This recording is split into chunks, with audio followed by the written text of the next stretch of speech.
नमस्कार, अटेंशन में आपका स्वागत है और मैं हूं मनोज वर्मा। मध्य प्रदेश में नगरीय निकाय चुनाव का पहला चरण खत्म हो चुका है, लेकिन इस चुनाव में वोटरों ने बीजेपी कांग्रेस के दिग्गज नेताओं की धड़कनें बढ़ा दी हैं।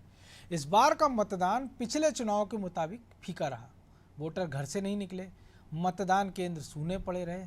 हजारों मतदाता तो वोटर लिस्ट से नायम गायब होने पर मतदान नहीं कर पाए। अब ऐसे में सवाल यही कि मतदाताओं की ये बेरुखी आखिर किस पर भारी पड़ने वाली है? आखिर किसके खिलाफ मतदाताओं का गुस्सा फूटा है? क्या कमज़ोर प्रत्याशी वजह बने या कांग्रेस के पुराने कार्यकाल का अनुभव वोटरों को पसंद नहीं आया? आखिर कम मतदान किसका भाग्य उदय करेगा और किसकी उम्मीदों पर पानी फेरेगा? ये तो नतीजे बताएंगे। अटेंशन में आज हम इसी पर चर्चा करेंगे, लेकिन उसके पहले देखिए हमारी खास रिपोर्ट।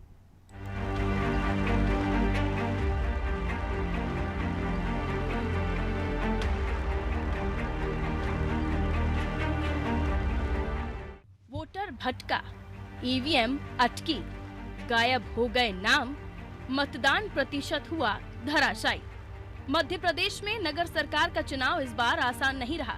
7 साल बाद लोगों को शहर सरकार चुनने का मौका मिला, लेकिन मतदान केंद्र सूने पड़े रहे। कई लोग वोट नहीं डाल सके, किसी को पर्ची नहीं मिली तो किसी का वोटर लिस्ट से नाम गायब था, तो कई तो अपना नाम ढूंढने एक बूथ से दूसरे बूथ पर भटकते रहे। नतीजा पिछले चुनाव की अपेक्षा मतदान प्रतिशत काफी नीचे चला गया। पूरे प्रदेश में 61% के करीब मतदान हुआ। राजनीतिक विशेषज्ञों के मुताबिक करीब 40,000 लोग भोपाल में मतदान नहीं कर पाए। इंदौर में 60 और ग्वालियर में ये संख्या 30,000 तक जा सकती है। अगर पूरे प्रदेश की बात करें तो ये आंकड़ा लाखों में जा सकता है। नगर सरकार चुनाव में मतदाताओं का ठंडा जोश देखकर राजनीतिक दल भी हतप्रभ हैं। नगर सरकार चुनने के लिए ऐसी उम्मीद की जा रही थी कि लोग बड़ी संख्या में मतदान करने घरों से निकलेंगे, लेकिन ऐसा हुआ नहीं। प्रशासन की मुस्तैदी और बारिश नहीं होने जैसे बड़े मददगार साधन होने के बावजूद मतदान केंद्र सूने पड़े रहे। मतदान कम होने के पीछे कई तरह के कयास लगाए जा रहे हैं। ऐसा भी कयास लगाया जा रहा है कि प्रमुख राजनीतिक दलों के कमजोर प्रत्याशी और कांग्रेस के पुराने कार्यकाल का अनुभव मतदाताओं को पसंद नहीं आया और लोग घरों से बाहर नहीं निकले। अकेले भोपाल की बात की जाए तो यहाँ सबसे कम 51% के करीब वोटिंग हुई, यानी आधे भोपाल ने ही वोट डाले। कांग्रेस विधायक वाले क्षेत्र उत्तर विधानसभा क्षेत्र में सबसे ज्यादा वोटिंग हुई, लेकिन नए शहर के मतदाता बाहर नहीं निकले। ऐसे में कांग्रेस गदगद है और बीजेपी की चिंता बढ़ गई है। प्रदेश भर में कम वोटिंग होने की वजह से भाजपा संगठन सबसे ज्यादा टेंशन में है, क्योंकि पार्टी के पुराने जानकारों का मानना है कि 70% तक वोटिंग होने पर उसे सीधा फायदा मिलता है।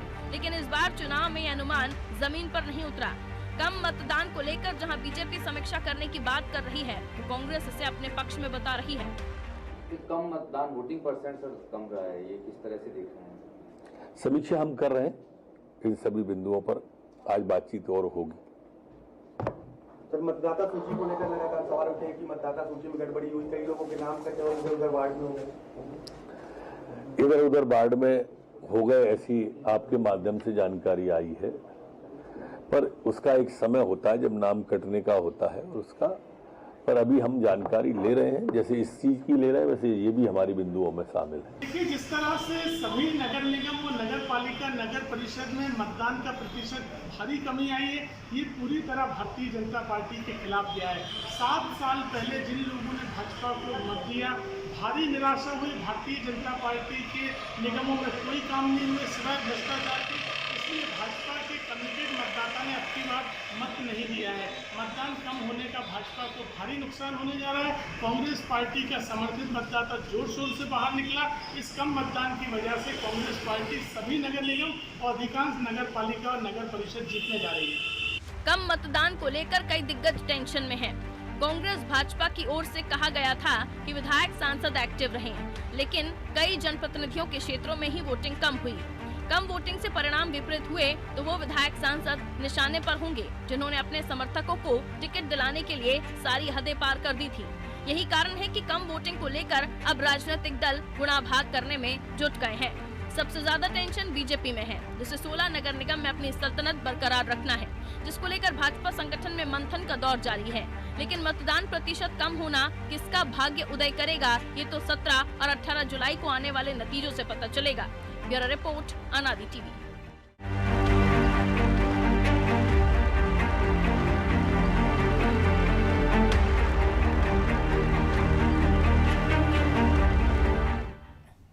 तो इसी पर चर्चा करने के लिए हमारे साथ जुड़ गए वरिष्ठ पत्रकार संजीव श्रीवास्तव और हमारे सहयोगी ब्रजेश चौक से।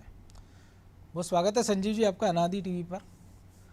और ये जो कुछ हमने अभी तक जो गिनती हमने देखी है कि वोटिंग परसेंटेज की अगर हम बात करें भोपाल सहित तमाम शहरों में, और बीजेपी ने जिस प्रकार से इसको लेकर हाइप क्रिएट किया कि कल से उन्होंने एक माहौल बनाना शुरू किया सोशल मीडिया पर कि बीएलओ ने पर्चियाँ नहीं बांटी, चुनाव आयोग इस पर ध्यान दे, एक प्रतिनिधि मंडल भी गया, मुख्य चुनाव आयुक्त को एक ज्ञापन देकर आया। इन सब के बीच आपको नहीं लग रहा कि जो पार्टी लगातार अब से कुछ दिन पहले तक चिल्ला रही थी, उसके बूथ तक 10-10 कार्यकर्ता हैं, डिजिटलाइजेशन कर दिया है, उसके जो त्रिदेव हैं वो सब उसको जिता देंगे और वोटिंग परसेंटेज उसके पक्ष में कराएंगे, जो पन्ना प्रमुख है वो एक एक आदमी को लेकर वोटिंग कराने लेकर आएंगे बूथ तक। लेकिन नज़ारे ऐसे भी हमने देखे कि जो परेशान हो रहे थे लोग वो अपनी जगह था, पर्चियाँ नहीं मिली अपनी जगह था, लेकिन कई जगह जैसा कि आमतौर पर होता नहीं बीजेपी के साथ हम देखते हैं कि उनके जो पोलिंग एजेंट हैं वो तक बूथ से दोपहर बाद दिखाई नहीं दिए। जो बाहर स्टॉल लगते थे, बूथ जो स्टॉल लगाकर बैठते थे, टेबल कुर्सी जहाँ से वो पर्चियाँ बनाकर देते थे लोगों को, वोटरों को, वो तक गायब दिखाई दिए। और अब बीजेपी जिस प्रकार से हल्ला मचा रही, तो क्या नज़र आ रहा है कि ये जो बीजेपी के कायाकल्प की कोशिश से हो रही थी कि जिससे बीजेपी को उन्होंने एबीपी में कन्वर्ट कर दिया, उसका खामियाजा हम देख रहे हैं इस चुनाव में?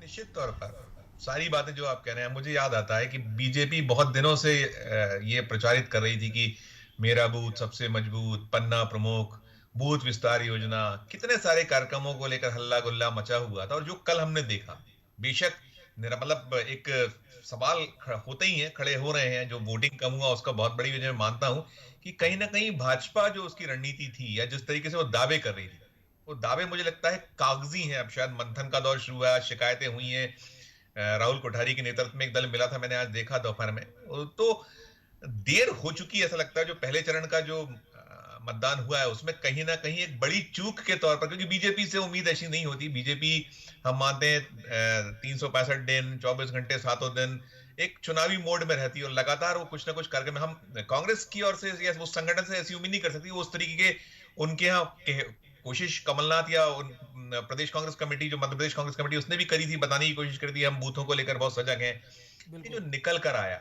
निश्चित तौर पर बहुत लोग परेशान हुए।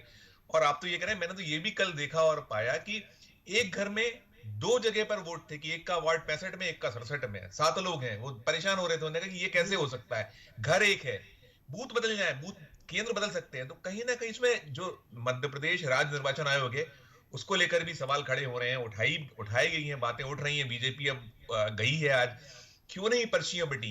पहली बार ऐसा देखने के में आया कि एक तो 7 साल बाद चुनाव हो रहे थे, आपको भरपूर वक्त मिला, फिर ये सब चूके कहीं ना कहीं हुई हैं। और अब आज घोषणा अपील की गई है कि जो आने वाले जो और बचे हुए चुनाव हैं उसमें जाकर देखा जाए, कलेक्टर सजग हो जाए, कौन बीएलओज ने अपनी भूमिका का निर्वहन नहीं किया। लोग तो करते हैं, हर बार ऐसा होता है, हमने विधानसभा चुनाव में देखा है, लोगों के नाम कटते हैं, लेकिन बीएलओज की जो भूमिका है उन पर सवाल उठे।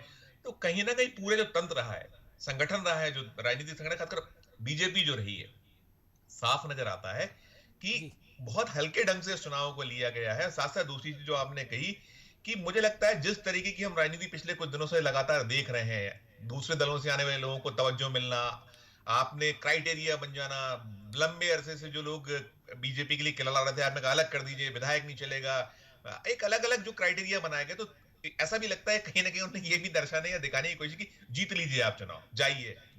जो बीएचईएल जैसा इलाका, जो जहां से बाबूलाल गौर जी आते थे, जहां थंपिंग तरीके से वोट गिरा करते थे, एक बड़े प्रतिशत आया करता, वहां वोट का पिछड़ना दर्शाता है कि कहीं ना कहीं। और हम देख रहे हैं भोपाल उत्तर में सबसे ज्यादा वोटिंग, जहां के विधायक हम देख रहे हैं कि लंबे समय से सक्रिय नहीं बीमारियों का कारण, इस पूरे चुनाव में इक्का दुक्का बार उनको देखा गया।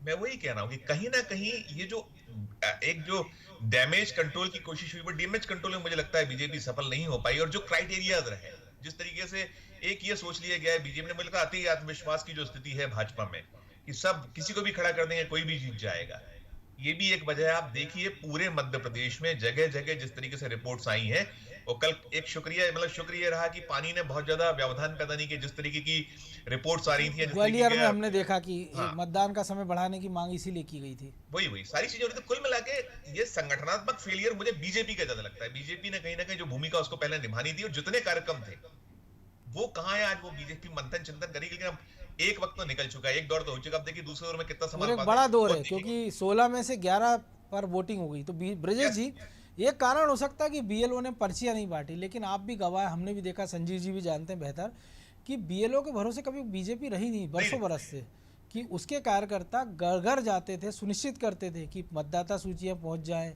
हमने ये भी देखा है कि अगर वोटिंग परसेंटेज कम होता था तो दोपहर बाद उसके कार्यकर्ता लोगों के घर जाते थे, उनको पता होता था कि हमारा कोर वोटर है, कि भाई साहब भैया जी हाथ पैर जोड़ के उसको पोलिंग बूथ तक लाते थे, उससे वोटिंग करा देते थे।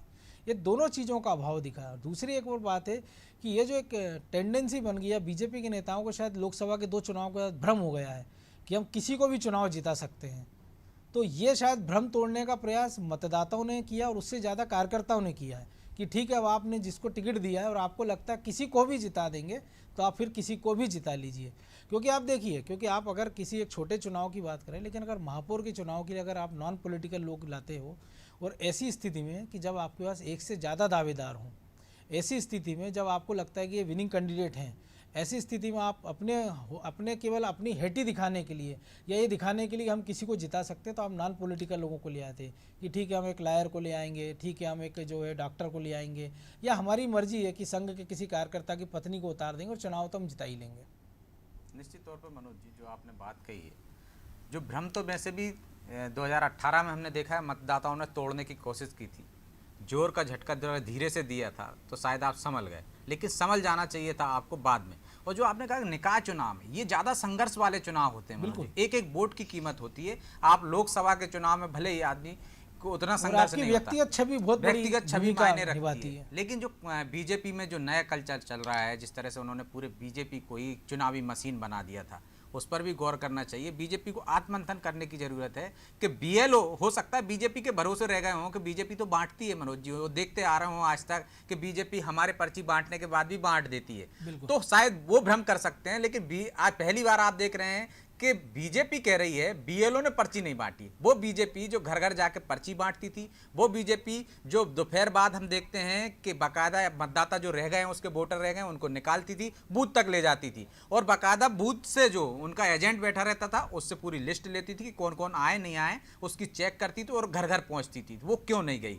और उस तब नहीं गई जब दोपहर में आए बीडी शर्मा से लेकर तमाम नेता पार्टी कार्यालय में बैठ गए, उनको पता चल गया कि मतदान प्रतिशत कम हुआ है, निर्देश दिए गए वहां से। और ये बहाना भी नहीं था कि बारिश हो रही है, धूप तेज है, क्योंकि मौसम सुहाना था। मनोज जी, तो निर्देश दिए गए, निर्देश देने के बाद भी यदि आपका वोटर नहीं निकला है तो ये और भी गंभीर बात है कि आपका संगठन मतलब कागजों में बना है, जो कि संजीव जी भी कह रहे थे। जितने भी बूथ विस्तार की बात है, चाहे बूथ मेरा बूथ सबसे मजबूत की बात हो, जितनी तमाम योजनाएं आपने बूथ को बात की, वो सब आपकी कागजों में बनी रही। ये विचार करने की गई कि और देखिए केंद्रीय नेतृत्व में हमारी इस योजना को सराहा है, पूरे देश में बहुत अच्छा काम किया। मनोज जी, वो तो वैसे ही हो गया ना जैसे हम सरकारी आंकड़े देखते हैं, अफसर कहते हैं नहीं हमने तो ये तीर मार लिया, लेकिन धरातल पर देखते हैं तो सुपड़ा साफ रहता है, योजना का बुरा हाल होता है। तो वैसे ही हमने देखते हैं ना, मध्य प्रदेश में देखे हमने, कुएं बन गए, तालाब बन गए, वाटर लेवल बढ़ जाएगा, देखिए सिंचाई का रकबा बढ़ जाएगा, सब कागजों में बढ़ जाता है। तो मुझे लगता है कि वही जो एक विकृति है, वही मानसिकता है जो अफसरों की है, वो बीजेपी में घर कर गई। और वो करेगी क्यों नहीं मनोज जी? जिसने दरी उठाई, जिसने झाड़ू लगाया कार्यालय में, जिसने हर जो कार्यकर्ता से हर वोटर को जानता है कि ये मेरा वोट है, ये कांग्रेस का वोट है, या दूसरे का वोट है, ये नाराज वोट है, उस कार्यकर्ता को आपने बेकार कर दिया। आपने कह दिया कि आप उम्र के उस पार चले गए हैं, आप बैठिए, हम नई एक बीजेपी बनाएंगे, नई बीजेपी बनाएंगे। तो यूथ को देखो आप, यूथ हमेशा हवा में रहता है। जो आपको तालमेल बैठाना चाहिए था, जो सामंजस्य बिठाना चाहिए था एक अनुभवी कार्यकर्ता में और एक नए कार्यकर्ता में, वो आपने बिठाया नहीं। रही बात आपने जो कहा कि आपको इतना भ्रम हो गया है, अति आत्मविश्वास में आ गया कि बीजेपी के नाम पे किसी को भी दे देंगे, क्योंकि आपने देखा है कि मोदी के नाम पे आपने किसी को भी खड़ा किया, मोदी लहर में कोई भी जीत गया, सिंधिया जैसे हार गए। तो आपको ये भ्रम हो गया, मुझे लगता है जो जीते उनको भी ये भ्रम हो गया, जो जीते उनको भी भ्रम हो गया, किसी को खड़ा कर दिया। जो 50,000 से नहीं जीत सकते थे, 5,000 से नहीं जीत सकते थे मनोज जी, वो 1-1 लाख से जीते, जिनकी हालत खराब थी, लेकिन मोदी के नाम पे सबने उनको वोट दे दी। तो यहां भी मुझे लगता है कि नेताओं को वो भ्रम हो गया, इसलिए आपने कहा कि जिसको चाहूंगा मैं, कार्यकर्ता को आपने नजरअंदाज किया, उसकी जगह आपने मनपसंद के, जो आपकी चापलूसी करता था, 4 दिन पहले आया था, वो आपके तमाम तरह के शुभ लाभ में भागीदार है, तो आपने उसको टिकट दे दिया। तो वो जो असली कार्यकर्ता है, जिसको मेहनत करनी चाहिए थी, वो घर बैठ गए। एक को आपने बुजुर्ग बता के घर बैठा दिया 50-55 का के, दूसरे युवाओं को मौका नहीं दिया आपने, तो वो घर बैठ गए और उनका उतना अनुभव नहीं था कि हमें क्या करना चाहिए, तो हवा हवाई रही। तो बीजेपी को विचार करने की जरूरत है कि जो झटका अभी लगा, हो सकता है वो बहुत सारी नगर निगम में जीत भी जाए, लेकिन मनोज जी ये संकेत अच्छे नहीं है। मतदान प्रतिशत की जो हम बात करते हैं कि शहरी क्षेत्रों में यदि होता है तो वो बीजेपी के फेवर में जाता है, लेकिन शहरी क्षेत्रों में खासकर बीजेपी के गढ़ में क्यों कमजोर हुआ? आप देखिए गोविंदपुरा में क्यों कमी आई, और उत्तर में आप देखिए जो कांग्रेस का गढ़ कहा जाता है, जहां से आरिफ अकील लगातार विधायक चुने जाते हैं, वहां लगातार बढ़ रहा है। तो ये आपके जो कार्यकर्ता हैं उनकी अरुचि है, उन्होंने वोटर को आपके कहने पर भी नहीं निकाला, उन्होंने कह दिया कि आपने जिसको टिकट दिया उससे कह दीजिए वो निकाल ले। तो ये एक जो चीज है, ये जो बुराई घर कर गई, उस पर विचार करना चाहिए। और अब आप ठीकरा किस पर फोड़ रहे हैं मनोज जी? ठीकरा किस पर फोड़ रहे हैं आप? बीएलओ पे फोड़ रहे हैं, क्योंकि अब आपको बहाना चाहिए, आप निर्वाचन आयोग से बोल रहे हैं। अगर आप बूथ के आपके कार्यकर्ता में ठीकरा फोड़ोगे तो 2023 में वो आपकी खाट खड़ी कर देगा, ये आपको पता है। संजय जी, चुनावी मशीनरी आपने बना दी पूरे संगठन को कि 24 घंटे 365 दिन, लेकिन उस मशीनरी को समय समय पे खाद पानी की ज़रूरत होती है, ऑयलिंग की ज़रूरत होती है, लेकिन हम देख रहे हैं कि अनुभवी ड्राइवर को आपने हटा दिया है जो गाड़ी चला रहे थे। आपने कहा घर बैठी, हमने नए जो कंडक्टर के हवाले हमने देखते हैं ना, गाड़ी हवाले कर देते हैं, तो वो गाड़ी भी नुकसान होता है और जो सवारी होती है उनकी भी जान के लाले हो जाते हैं। तो शायद ये हम देख रहे हैं कि आपने एक 50 साल के अध्यक्ष के लिए पूरी पार्टी को युवा बनाने की जिद ठान ली कि आपने ब्लॉक अध्यक्ष हो, मंडल अध्यक्ष हो, फिर आपने कहा कि महापौर प्रत्याशियों की बात हो, फिर विधायक भी नहीं देंगे, फिर नेता पुत्र भी नहीं चाहिएगा, परिवारवाद भी नहीं चाहिए, वंशवाद भी नहीं चाहिए, तो फिर चाहिए कौन? कि जिसको विधायक ने कह दिया कि साहब ये मेरा खास है, वो आपको चाहिए। जो आपकी ड्योली पे हुजूर बजा खड़ा रहता है वो आपको चाहिए, या आपको ये लगता है कि जिसको मैं चाहूँगा उसको मैं नेता बना दूंगा, वो आपको चाहिए? निश्चित तौर पे कहीं ना कहीं मुझे तो अति आत्मविश्वास में बीजेपी नजर आती है, और मैं ब्रजेश की बात से सहमत हूँ। हो सकता है जो 11 सीटें चुनाव हुए हैं मैक्सिमम बीजेपी जीत जाए। अभी ऐसा नहीं कि हवा खत्म हुई है, अभी भी बीजेपी के पक्ष में हवा है, मैं उसको कहीं में इनकार नहीं कर सकता, ना करता हूँ। लेकिन आपने जो आपका तरीका होता था, जो आप मूल जो आपका चरित्र था भाजपा का, मुझे उसको लेकर बड़ी एक हैरत हुई कि क्यों नहीं, जो अभी ब्रजेश कह रहे थे, मैंने भी यही शुरू में कहा कि बीएलओ के भरोसे नहीं रही बीजेपी कभी। हमारे यहाँ सतत पर्चियां, कई बार तो ऐसा भी देखा है मनोज जी कि 3-3, 4-4 बार पर्चियां पहुंचा दी थी कि पार्षद भी पहुंचा दिया करता था, महापौर के जो प्रत्याशी है उनके यहाँ से भेजा करती थी, संगठन की ओर से एक आध और भी, ऐसा भी बहुत बार देख लेंगे, एक भी पर्ची बीजेपी की ओर से ना आ पाना। ये साफ साफ संकेत देती है कि भाजपा ने जिस तरीके का अपना एक कार्य करने का तरीका शुरू किया है, खासकर चुनाव लड़ाने को लेकर कि नहीं ये नहीं चलेगा, वो नहीं चलेगा, ये क्राइटेरिया होगा, ऐसा होगा, अनुभव हमको नहीं चाहिए, उम्र दराज नहीं चाहिए। देखिए, जितने बरसों बरस से जो आपकी पार्टी को 2 से आप पहुंचे हैं आज 330 पर, ऐसा नहीं है कि आप 84 से बहुत कम वक्त है अभी। तो आप ये यदि आपको है कि अब हम तो खुदा हो गए हैं या हमको कोई अब हरा नहीं सकता, तो ये वही कार्यकर्ता है जो जिसको देव दुर्लभ कार्यकर्ता कहती है बार बार बीजेपी, हो चाहे वो मोदी जी हो, चाहे शिवराज जी हो, या और भी जो बीजेपी के लीडर हैं, वो लगातार देव दुर्लभ कार्यकर्ता, उसी देव दुर्लभ कार्यकर्ता की कहीं ना कहीं ये नाराजगी नजर आती है मुझे तो, कि उसने इस बार मध्य प्रदेश के जो नगरीय निकाय चुनाव अभी हुए हैं, पंचायतों में भी वो संगठनात्मक नहीं थे, लेकिन कहीं ना कहीं उसकी अरुचि देव दुर्लभ भी तब तक था ना जब पार्टी के लोग उसको देव दुर्लभ मानते थे नेता, और उसके घर जाते थे कि देवता के घर जा रहे हैं। लेकिन अब उल्टा हो गया कि देवता की जरूरत पड़ी तो आपने जो पूजा की सुपारी हम देखते हैं ना कि पंडित जी रखवा देते हैं, और जैसी पूजा पाठ संपन्न हुआ तो वो सुपारी को हम संपन्न कर देते हैं, विसर्जित कर देते हैं। वो स्थिति में नेताओं ने कार्यकर्ताओं को ला दी, शायद ये इसीलिए दिन देखना पड़ रहा है। मैं वही मैं कह रहा था कि आपने जो ये चीज दिखला दी, आपको ये जो भ्रम हो गया कि हम जिसको चाहेंगे उसको जिता देंगे, वो दौर था, कांग्रेस का भी दौर था, अभी बीजेपी का भी मैं नहीं मना करता कि है, अभी आज उसके सारे हर कार्ड चल रहा है उसका फिलहाल में। लेकिन ये विनाशकाले विपरीत बुद्धि, अपने पैरों पर कुल्हाड़ी मारने वाली स्थिति है। मैं मानता हूं कि आप ये जो आप नजरअंदाज कर रहे हो, क्यों आपने इंदौर में जिस तरीके से, मैं नहीं, मुझे लगता है अच्छे से जीत जाएगी शायद इंदौर भी, और जहां जहां जो है सीटें ज्यादा निकाल सकती है, लेकिन जो आपके चेहरे हैं जो 365 दिन किला लड़ाते हैं, बरसों बरस से लड़ा रहे हैं, आप उसको किसी क्राइटेरिया के नाम पे बाहर करते हैं, आपको उसको, ये मेरे समझ में बीजेपी की राजनीति नहीं आ पा रही है। अब वो आला कमान है, प्रदेश नेतृत्व है, कार्यकर्ताओं को समझ में नहीं आ पा रहा है, नहीं आ पा रही, ये सब उसी का परिणाम मुझे मनोज जी नजर आता है। तो ब्रजेश जी उसका परिणाम है। लेकिन 2023 के नजरिए से अगर हम बात करें, क्योंकि नतीजा आने में भी कुछ एक सप्ताह का समय बाकी, एक सप्ताह से ज़्यादा का, लेकिन ये जो ट्रेंड हमने देखा है वोटिंग का, और जिस प्रकार से बीजेपी ने हमने देखा है कि शिकायतों का दौर शुरू किया है, बीएलओ को लेके सवाल उठाए हैं, तो 2023 के मद्देनज़र ये खतरा कितना बड़ा है? कि आपको लग रहा है कि पार्टी की रीति नीति में कुछ सुधार आएगा? पार्टी को शायद ये लगेगा कि नहीं, अनुभव भी ज़रूरी है, कि युवा जोश के साथ साथ एक होश वाला आदमी भी जरूरी है, जो संगठन की धड़कन को समझता हो, जो वोटर की नब्ज को पकड़ता हो, जिसकी क्षेत्र में साख हो, जिसके कहने पे वोटर बूथ तक आ जाए और आपके कैंडिडेट को वोट कर दे। शायद उसकी चिंता पार्टी करती नजर आए। देखिए मनोज जी, मैंने कहा ना कि ज़्यादातर जीत भी जाए बीजेपी, लेकिन ये बड़ी चेतावनी तो है।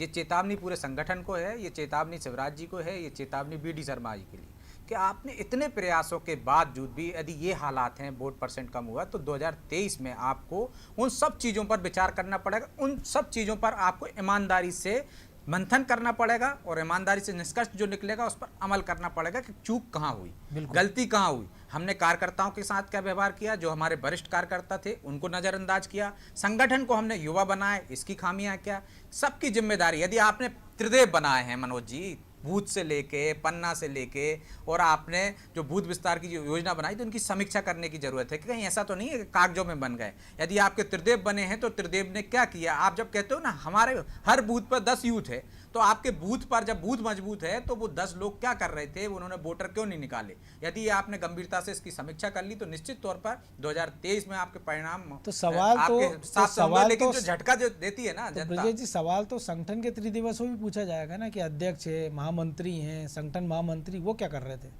निश्चित तौर पर पूछा जाना चाहिए। जब आप अपने हाईकमान को बता रहे हो कि सबसे बेहतर संगठन है हमारा, हमने त्रिदेव बना दिए, हमने बूथ को इतना मजबूत कर दिया है, जिसकी बार बार नड्डा जी बात करते हैं, अमित शाह बात करते हैं, निर्देश देते हैं कि हमको बूथ जिताना है। हमने देखा कई बैठकों में मंत्रियों से कहा है अमित शाह जी ने कि आप बूथ जिता दीजिए, अपना बूथ जिता दीजिए, बाकी कोई चिंता नहीं है। लेकिन हम देख रहे हैं कि विधायक दावा कर रहे हैं हम तो महापौर जिता देंगे, तो उनसे क्यों नहीं कहा गया। लेकिन आपको नहीं लगा कि ये जो पंचायत चुनाव में हमने देखा था, बड़े बड़े जो तीरंदाज थे, बीजेपी के मंत्री थे, तमाम लोग, उनके परिवार के दिग्गज हार गए थे, तब भी बीजेपी इसको भांप नहीं पाई थी कि नाराजगी किस स्तर तक है, वोटरों में भी कार्यकर्ताओं में भी।